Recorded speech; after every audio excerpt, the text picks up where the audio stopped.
Mga kapuso, ilang oras na lang bago mag-Chinese New Year. Tuloy-tuloy na po ang pagdating ng mga tao sa Binondo, sa lungsod ng Manila.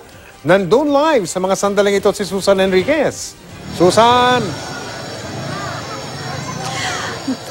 Mike, dahil nga sa inaasahang pagdami pa ng tao dito sa Binondo ngayong Chinese New Year, mas mahigpit na seguridad ang ipinapatupad ng pulisya. Bisperas pa lang ng Chinese New Year, halos wala ng tigil ang pagdating ng mga tao sa Binondo, Maynila. Kaya ang pulisya tuloy-tuloy sa paglalatag ng seguridad. Bukod sa pagtitiyak na may police visibility, ini-inspection din ang mga lugar na pagdarausan ng mga kasiyahan at fireworks display. Yung security force naman po ng mall ay nag-beef up din, nagdagdag sila ng puwersa. Yung kapulisan naman po natin, yung Binondo Police Station, ay nagdagdag din ng puwersa. Ang mga K9 dogs at bomb squad, maya't maya ang pag-iikot, lalo na sa mga lugar na mas makapal ang tao. Sabi nga po natin, yung security is everybody's business.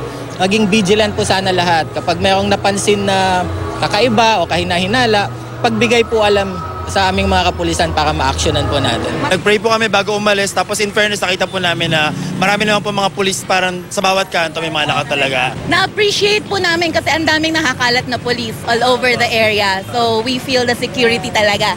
Kung mas safe kasi ang isang lugar, mas maraming taong pupunta at talagang nagiging masaya lalo ang celebration. Kabilang sa mga namili sa Binondo, si Teresita D, purong Pinoy na nakapangasawa ng Chinese. Nakasanayan na kasi yung asawa ko hanggang namatay siya. Dala namin yung Chinese New Year. Bukod sa tikoy, mabenta rin ang sinasabing pampaswerteng bilog ng mga prutas.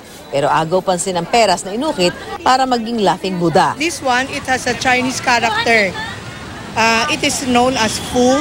Fu means luck, swerte, and prosperity. So, kaya bumili ako, try our luck for this year. Mataas rin po yung bigay sa amin sa budiga. Kaya mataas rin po. So. Sabi ng ilang feng shui expert, di naman daw kailangan magarbo ang handa para makaakit ng swerte. Ang mahaba po, it's a symbol po na parang long life. Yung mga bilog-bilog, like mga dumplings or mga siomai, ito ibig sabihin kasi niyan, syempre ang pork is something to do with wealth and abundance. Kung wala talagang budget pang handa o walang oras magluto, pwede rin daw maghanda ng prosperity basket. Mike, habang gumagabi, mas lalong kumakapal ang tao dito sa Binondo, gaya ng nakikita mo dito sa aking likod. No? Kasi ang daming pagkain, ang daming mabibili, at marami mapapanood hanggang sa may countdown mamayang alas 12 ng hating gabi. Kaya ang payo naman ng pulisya, talaga naman pag-iibayuhin nila ang kanilang ipatutupad na seguridad, pero pinapayuhan din nila ang mga taong pupunta rito na maging maingat at laging maging alerto. Mike? Diyan lang kayo ng tropa, hahabol kami. Maraming salamat, Susan Enriquez.